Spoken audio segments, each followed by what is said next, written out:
नमस्कार मैत्रिणींनो, श्री स्वामी समर्थ. स्वागत आहे तुमचं रंगोली या चॅनलवरती. तर आजच्या नवीन भागामध्ये आपण 3 रांगोळी काढणार आहोत.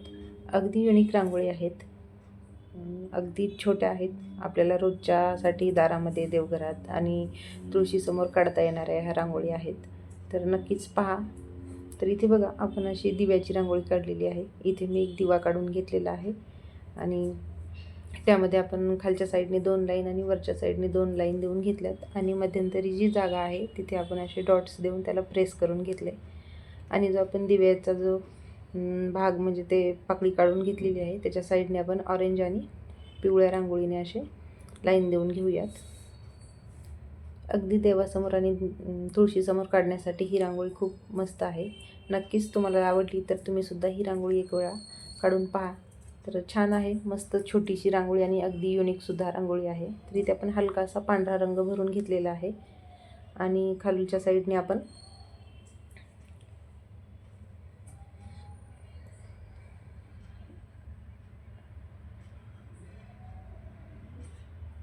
साईडला आपण 2-2 लाईनसुद्धा देऊन घेऊयात. तर अगदी तुळशीसमोर काढण्यासाठी आणि देवघरात काढण्यासाठी परफेक्ट रांगोळी आहे. नक्कीच तुम्हाला आवडली तर ही तुम्हीसुद्धा ट्राय करून पहा मैत्रिणींनो.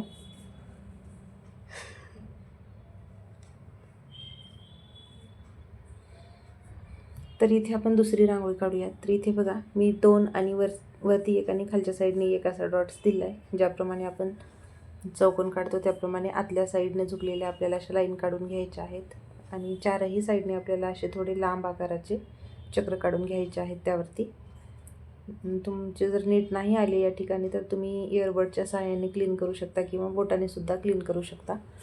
आणि आपण ह्या चक्राच्या दोन्ही साईडला लहान आणि 2 मोठ्या अशा लाईन गोलाकार आकाराच्या देऊन घेऊयात. मी काढते त्याप्रमाणे. अगदी सोपी रांगोळी आहे, पण दिसायला खूपच मनमोहक आणि रेखीव रांगोळी आहे ही. नक्कीच तुम्हाला आजच्या रांगोळी आवडतील. तर कोणती रांगोळी आवडली हे सांगायला विसरू नका मैत्रिणींनो.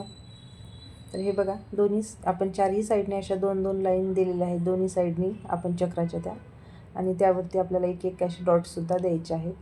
खूप सुंदर दिसते रांगोळी, अगदी सोपीसुद्धा आहे.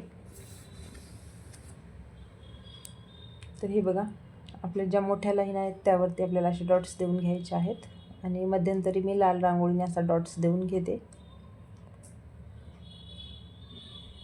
आणि जे आपण चौकोन काढलेला आहे त्यावरती आपण पिवळ्या रांगोळीने डॉट्स देऊयात. या पद्धतीने पांढऱ्या रांगोळीमध्ये कलरचे डॉट्स दिले का रांगोळी अजूनच उठून दिसते. तर आपण त्यावरती अशा लाईनसुद्धा देऊन घेऊयात. तर ही सुद्धा रांगोळी आपली झालेली आहे.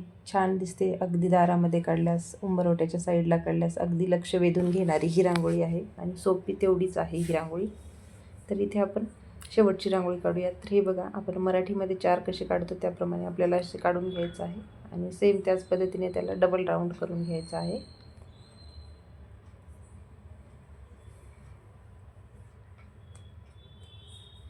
आणि दोन्ही साईडला आपल्याला असे एकदम लांब आकाराचे चक्र काढून घ्यायचे आहेत. अगदी युनिक रांगोळी आहे. मी ही रांगोळी एका मंदिरामध्ये पाहिली होती. तर हे बघा, वरती आपण असं एक मोठा डॉट्स देऊन मी वाटीच्या सहाय्याने प्रेस केले आणि बोटाने चक्र काढून घेतले आणि त्याखाली आपण 3 लाईन देऊन त्याखाली सुद्धा आपण डॉट्स दिलेले आहेत आणि वरती आपण ऑरेंज कलरच्या रांगोळीने डॉट्स दिलेत. तर मैत्रिणींनो, अशाच रांगोळी पाहण्यासाठी आपल्या चॅनलला नक्की सबस्क्राईब करा. अशाच रांगोळी पाहत राहा, रांगोळी काढत राहा आणि रांगोळीची प्रॅक्टिससुद्धा करत राहा. तर भेटूयात आपण उद्याच्या नवीन भागामध्ये नवीन रांगोळीसह. तोपर्यंत रांगोळी पहा आणि रांगोळीची प्रॅक्टिससुद्धा करा. चला तर मग भेटूयात उद्या.